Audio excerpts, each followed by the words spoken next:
So this is going to be a reading for my Taurus. Let's go ahead and jump straight into it. Any information that you may be looking for will be in the description. Make sure that you hit the subscribe button if you also want to see future readings from me. Let's see what's going on. Oh, I'm also going to pull some oracle cards towards the end. So make sure you stick around for that if you're interested in seeing that. So, right off the bat, going into just the overall theme for the next 72 hours, I do have the Lovers.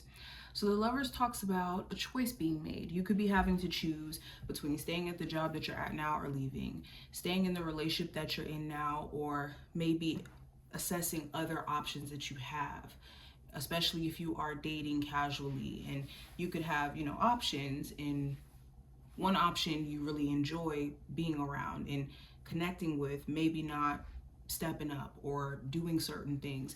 You could be looking at, like I said, exploring your options. Again, there's some sort of choice that you're making during this time frame, or a choice that you've made already, that you could be asking yourself, like, did I make the best choice for myself? Did I make the right decision? Now, the advice for this time frame with the Ten of Cups, it's important that you're choosing to do what makes you happy. You could be constantly looking out for other people and making sure that they're happy, to a point to where you impose on your own sense of happiness. You impose on your ability for you to thrive and do what you want to do, because you're considering how other people may feel in the process. Also, with the Ten of Cups, make sure you're making family a priority. If there's family drama or family issues, a family relationship that you want to repair, this is a time where you have the opportunity to do so. Contentment is also important as well. If you do want to get to a place of feeling a lot happier on your day-to-day, happy equals intentional. If you're being intentional about what you're doing things that you want to do, then you're living a happy life. If you're doing things on a day-to-day that you don't want to do, and you keep telling yourself that you want to change, and you're not making the changes quite yet, this could be the key to your sense of happiness, is living more intentional. Now, in terms of what to watch out for, I do have the Three of Wands. So you want to watch out for some great opportunities that are actually coming your way. If you've been applying for jobs, you could be hearing back from new jobs pretty soon. This could speak to great things happening in terms of you relocating or moving, if that's something that you're planning to do. Essentially, there's a new chapter, and you got to be in a space to where you recognize the signs of this opening up for you. This could be, people dropping like flies, or there's certain things that you're feeling differently about, and now you're being called to a different path. This is not a bad thing. This is actually a good thing. You also want to watch out for redundant lessons, the ones that you really want to move beyond, but they keep repeating. It requires different actions to break this cycle, a different focus, a different perspective. Now, the challenge for this time frame, I have the Ace of Swords. So the challenge may be communication or communicating during this time frame. There could be someone who's just poor at it. They are struggling with speaking their mind. They struggle with consistently updating you in terms of what's going on in their head. And they just kind of move based off of whatever is going on within them, and don't leave you, like I said, with an update. For others of you, it could just be your overall mental health. You want to make sure that you're taking care of the quality of thoughts that you're entertaining. And if there are certain things that's triggering certain thoughts to come up, you may have to take a step back and take a moment for yourself.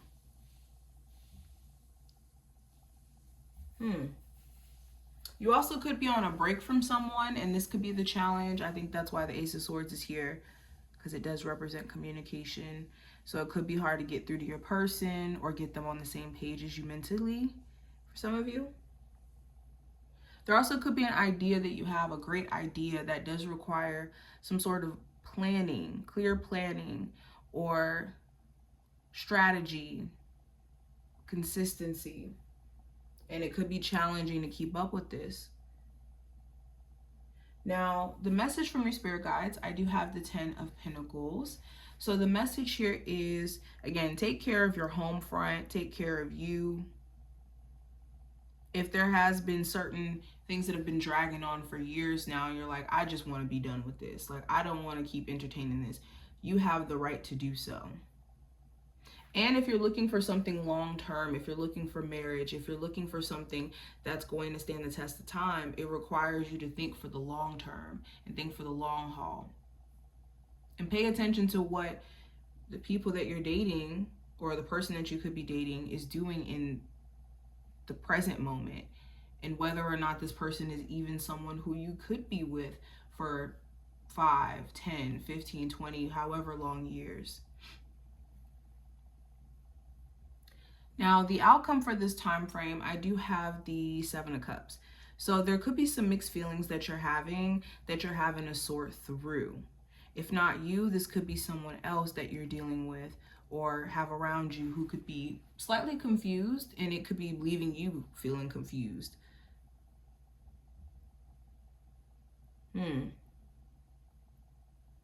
There also could be this desire to just explore what options may be out there for you career-wise, what options may be out there for you in love. Especially if you were blinded by like a particular opportunity or a particular person. What are the final messages for my Taurus? So we have Air Guardian, shift your perception.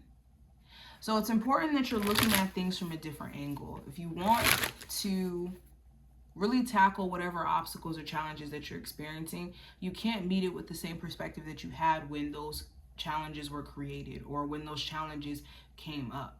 You got to meet it with a different perspective, a different viewpoint. And you could be looking at something as being bad when it actually benefits you if you look at it from a different angle. I also have Peacekeeper, let go of the need to be right. So yes, any situation where there's this desire to just kind of keep going with it because of the fact that there's this desire to maybe prove someone wrong, or there may be just certain situations where it's triggering certain things to make you act in ways that you normally wouldn't act. You really do need to look at the type of person that you become while being around certain people versus what they make you feel. Or how you feel about someone versus how they make you feel, which is two different things. You can idolize somebody, you can, love the version of them, but then they could also treat you bad. And that's like a separate thing. You may not necessarily love the way that they treat you. And if it doesn't match up, and that is the case or the scenario for a lot of you, you may want to reassess that relationship. But this is what I see. I hope that this was helpful, and I will see you in the next one.